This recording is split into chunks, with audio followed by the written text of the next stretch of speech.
जब भी हम किसी कुंडली को देखते हैं तो हमें वहाँ ग्रहों के साथ उन ग्रहों के अंशों का मान डिग्रीज भी लिखी हुई दिखाई देती हैं। यह ग्रह के अंश का मान ग्रह की अवस्था व उसके बल के बारे में बताता है। ग्रहों की अवस्थाओं को सही से समझकर हम कुंडली के फल कथन में सत्यता व प्रामाणिकता ला सकते हैं। कभी कभी हम देखते हैं कि कुंडली को देखकर सीधा ही कह दिया जाता है क्योंकि इसकी इतनी डिग्री है, 10 डिग्री है, 25 डिग्री है या 30 डिग्री है, या यह ग्रह उच्च का या नीच का है तो फला फला अच्छा फल या बुरा फल देगा। परंतु जातक को जो फल मिलता है वह कुंडली देखने वाले के द्वारा बताए गए फल का उल्टा होता है। ऐसा क्यों होता है, आज हम इस वीडियो में इस कारण को समझेंगे। मैं रितेश नागी कल्याण एस्ट्रोलॉजी के यूट्यूब चैनल पर आपका स्वागत करता हूं। इससे पहले कि हम मुख्य विषय पर आए, मेरी आपसे प्रार्थना है, अगर आपने मेरे चैनल को सब्सक्राइब नहीं किया है तो प्लीज़ सब्सक्राइब करना व लाइक करना ना भूलें व राइट साइड पर बने बेल आइकन को भी अवश्य दबा दें, जिससे कि मेरी वीडियो की नोटिफिकेशन सीधे आप तक तुरंत पहुंच जाए। ग्रहों की 5 अवस्थाएं होती हैं: बाल अवस्था, कुमार अवस्था, युवा अवस्था, वृद्धावस्था व मृत अवस्था। जिस प्रकार मनुष्य के जीवन में 5 अवस्थाएं होती हैं, ठीक उसी प्रकार से ग्रहों की भी 5 अवस्थाएं होती हैं। अगर ऐसा मान लिया जाए कि यदि ग्रह की 0 डिग्री, 1 डिग्री या 2 डिग्री लिखा हुआ है तो वह उसकी बाल अवस्था है, या 28 डिग्री, 29 डिग्री या 30 डिग्री लिखा हुआ है तो यह उसकी मृत अवस्था है। परंतु वास्तविकता यह नहीं है। ग्रहों की अवस्थाएं बताती हैं कि उस ग्रह को कितना बल प्राप्त है, और ग्रह के बल को जानकर हम कुंडली का फल कथन सही से कर सकते हैं। सबसे पहले तो हम यह जान लेते हैं कि अगर ग्रह बाल या मृत अवस्था में है तो क्या ग्रह बिल्कुल ही निष्क्रिय हो जाएगा, क्योंकि अक्सर ऐसा ही कह दिया जाता है। नहीं, ऐसा बिल्कुल भी नहीं है। ग्रह कभी भी निष्क्रिय या फल ही नहीं होते हैं। ग्रह कितना फल देगा यह उसके अंश के मान पर निर्भर करता है। ग्रह अच्छा या बुरा फल देगा यह इस बात पर निर्भर करता है कि ग्रह कुंडली में कारक है अथवा अकारक है। ग्रह अच्छा फल देगा या बुरा फल देगा यह इस बात पर निर्भर करता है कि ग्रह की कुंडली में स्थिति क्या है, ग्रह की युति किसके साथ है, उस पर पड़ने वाली दृष्टि किस प्रकार की है। ग्रह का बल यह बताएगा कि उस फल की मात्रा कितनी होगी जो जातक को उसके जीवन में उस ग्रह से मिलेगा, अच्छा या बुरा। एक साधारण सा नियम है कि ग्रह बाल अवस्था में 25%, कुमार अवस्था में 50%, युवा अवस्था में 100%, वृद्ध अवस्था में 20% व मृत अवस्था में 5% फल तो देता ही है। अब यह अवस्थाएं देखी कैसे जाती हैं? कुंडली में ग्रहों के साथ राशियों के अंक भी लिखे होते हैं। ग्रहों की अवस्थाओं को विषम व सम राशियों के आधार पर देखा जाता है। सम व विषम राशियां कौन सी होती हैं? विषम राशियां वो होती हैं जो 1, 3, 5, 7, 9, 11 नंबर पर आती हैं। व सम राशियां कौन सी होती हैं?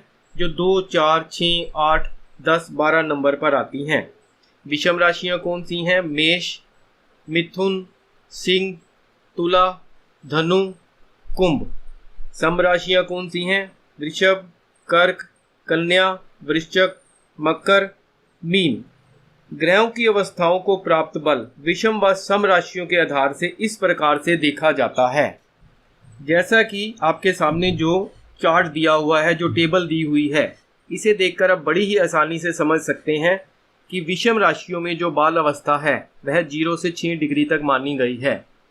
कुमार अवस्था 7 डिग्री से 12 डिग्री तक, युवा अवस्था 13 से 18 डिग्री तक, वृद्ध अवस्था 19 डिग्री से 24 डिग्री तक व मृत अवस्था 25 डिग्री से 30 डिग्री तक। सम राशियों के लिए यह क्रम ठीक उल्टा है। सम राशियों के लिए 25 डिग्री से 30 डिग्री तक की अवस्था को बाल अवस्था माना गया है व 19 डिग्री से 24 डिग्री तक की अवस्था को कुमार अवस्था व 13 डिग्री से 18 डिग्री तक की अवस्था को युवा अवस्था, 7 डिग्री से 12 डिग्री तक की अवस्था को वृद्ध अवस्था व 0 से 6 डिग्री तक के मान को मृत अवस्था माना गया है। तो यहाँ से हम इतनी ही आसानी से इस बात को समझ सकते हैं कि अगर ग्रह का मान 0 से 6 डिग्री है लेकिन वह सम राशि में है तो वह बाल अवस्था नहीं होगी, वह उसकी मृत अवस्था होगी। इसी प्रकार से अगर 25 से 30 डिग्री है और सम राशि है तो वह उसकी बाल अवस्था होगी, ना कि वह उसकी मृत अवस्था होगी। इस बात की कंफ्यूजन को दूर कर आप बहुत ही आसानी से फल की सटीकता तक जा सकते हैं। इन सम राशियों व विषम राशियों में सभी अवस्थाओं को देखकर एक बात हमारी समझ में आती है कि विषम राशि में हो या सम राशि में हो, 13 से 18 डिग्री में ग्रह अपना 100% फल देगा। बुध व चंद्र कुमार अवस्था से युवा अवस्था तक अच्छा व भरपूर फल देते हैं। वह अच्छा है या बुरा वह एक अलग बात है। गुरु व शनि युवा अवस्था से वृद्धावस्था तक भरपूर फल देते हैं। वह अच्छा है या बुरा वह एक अलग बात है। बुध कुमार है, चंद्र माता है। हम इन्हें अपने जीवन में भी उतारें तो हम पाते हैं कि इन अवस्थाओं में हम खूब काम कर पाते हैं। शनि व बृहस्पति न्यायाधीश व गुरु हैं। यह अपनी परिपक्व अवस्था में बढ़िया फल देते हैं। 0 डिग्री व 29 डिग्री के ग्रह कभी फल नहीं देते ऐसा माना जाता है, परंतु ऐसा बिल्कुल भी नहीं है। इन 2 डिग्रियों में को चमत्कारी अंश कहा गया है, क्योंकि यहाँ से ग्रह एक नई दिशा में जाना शुरू हो जाता है। ग्रह अच्छा या बुरा फल जैसा भी देंगे यह निर्भर करेगा उसकी अवस्था पर जिसमें ग्रह कुंडली में है। हम जानते हैं कि हम 5 तत्वों के बने हैं। ग्रह भी उन्हीं तत्वों को दर्शाते हैं। जिस ग्रह का बल कम है उस तत्व की कमी हमारे शरीर में होगी। जिस ग्रह का बल अधिक है उस तत्व की अधिकता हमारे शरीर में होगी। अगर कोई ग्रह आपकी कुंडली में बाल अवस्था में है तो वह कारक है, और अगर वह कारक है तो आप उसका रत्न धारण करके उचित लाभ उठा सकते हैं। सम व विषम राशियों दोनों में 13 से 18 डिग्री अंश तक का ग्रह युवा रहता है। इन दोनों सम व विषम में 13 से 18 अंश तक के ग्रह पूर्ण बली होते हैं। यही वह बिंदु है जहां ग्रह से सबसे अधिक प्रभाव हमें मिलता है। अच्छा है या बुरा यह एक अलग बात है। बाल अवस्था कुमार अवस्था में यदि ग्रह कारक है तो उसके रत्नों व मंत्रों द्वारा पूजा पाठ के द्वारा उसे बल दिया जा सकता है।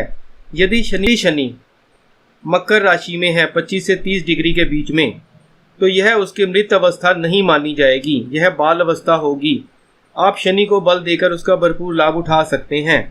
मान लीजिए शनि कुंभ राशि में है जो कि विषम राशि में है, इसमें वह 0 से 5 डिग्री में है, तो शनि बाल अवस्था में है। आप शनि का लाभ उठा सकते हैं। मृत ग्रह अगर कारक बनकर लगन में है तो उसके अधिपति की आराधना करें तो उसका लाभ प्राप्त होगा। अकारक हैं तो उसके रत्नों को धारण ना करें, दान करें, पूजा पाठ करें उस ग्रह के, तो आपको बहुत अच्छा फल प्राप्त होगा।